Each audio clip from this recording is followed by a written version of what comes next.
What's up, everybody? It's Casey here, and today I have the brand new Dell Latitude E5500 BTX. This is a demo unit that Dell sent me, so I have gotten the chance to check it out for a while now. So far, it's been pretty great. Got a few thoughts on it. Um, just a quick rundown of the specs. It is the 15-inch model, obviously, like I said. It's got 1920 by 1080p display. It's anti-glare, it's non-touch. It's got 8 gigabytes of RAM. It's only got one RAM module in there. It's DDR4. It's also got an M.2 256 gigabyte PCIe NVMe Class 35 solid-state hard drive. It's quite the mouthful there. It's got a 68 watt-hour battery, which is pretty good. Not bad, not bad. The construction is super solid. It's very lightweight. I can pick it up with one hand or one arm, no problem. It's a very solid build. Doesn't have much wobble here. It wobbles a little bit, but it's not wobbling crazy. It definitely feels more sturdy than it looks. It's also got a fingerprint reader on the power button there, which works really well. It's super quick. It's also got your webcam and microphone up here. If I can get that focus. Which also is really cool is it's got a little privacy filter there, so you can open and close that to keep the FBI from watching you while you're doing all your weird stuff, whatever it is that you do. Yeah, it's very solid, matte plastic.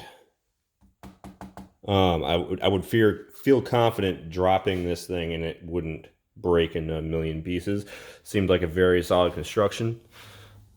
On the right side here, we have a micro SD card slot. And we have your headphone jack, 2 USBs, HDMI, Ethernet, and your Kensington lock insert. Nothing on the back of this unit. On the left here, we have another USB or regular USB 3.0 and your USB-C as well as your power insert. You can also see the fan grill there. All right. So one thing I don't like about this is that you have to hold the bottom of the laptop when you're opening it because the display will pick up the laptop when you're opening it. So that's pretty annoying.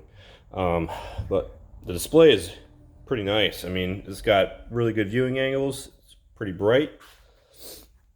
The laptop itself is very fast, super quick boot up times, very quiet, doesn't make any noise until you put it under load, and even then it's not bad at all. It's also got the number pad, which is great for productivity. Obviously, this is a business machine, so it just has like built-in graphics. It's got the Intel 620 built-in graphics, so nothing cool that you're gonna be able to do with this thing, past Excel sheets. So don't buy it expecting much more than that. Let me go ahead and show you the performance of the fingerprint reader here. Go ahead and lock that. As you can see, we're at the lock screen. Open that up, put your finger on it.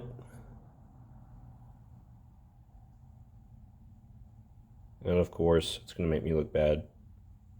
There we go. I just had to press a little harder. That was my fault. But yeah, the device is super nice. Comparatively, this is the laptop that we've been buying in bulk for the last year. This is a ProBook 450 G6. Previously, we were buying the ProBook 450 G5. This model is obviously from CDW, and with the same or comparable specs, this laptop is going for $914, whereas the Dell configured as is only $770. So the biggest difference between the HP and the Dell that I can find, build quality aside and all that, is the battery size.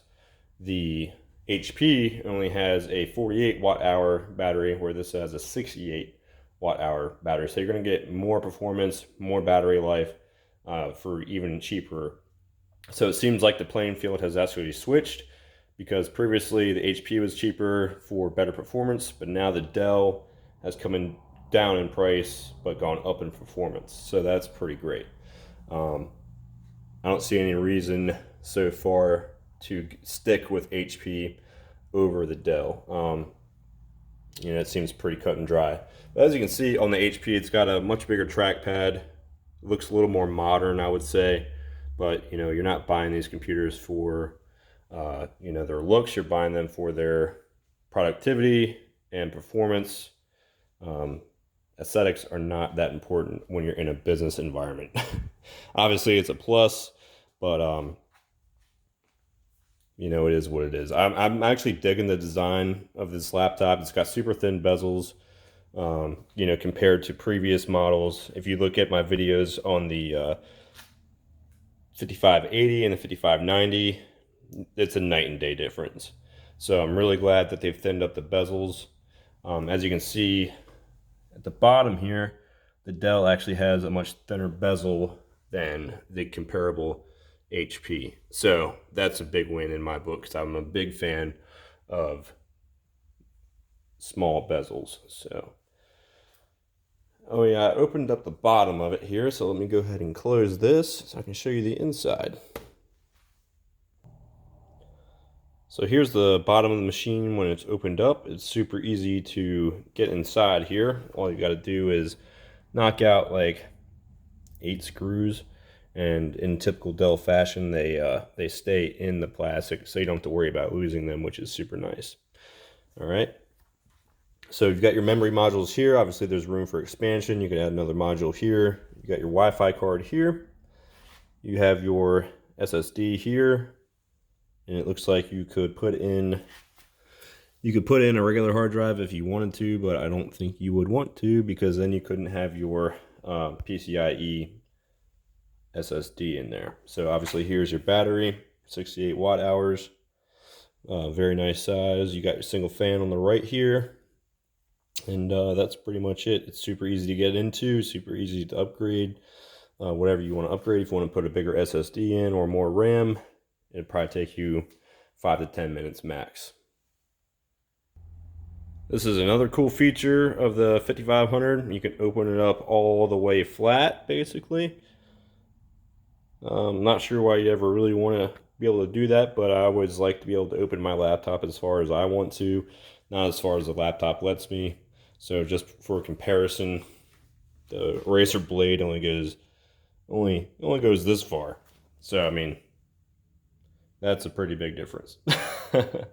But yeah, that's another cool feature of this 5500. I hope you guys have found this overview to be useful.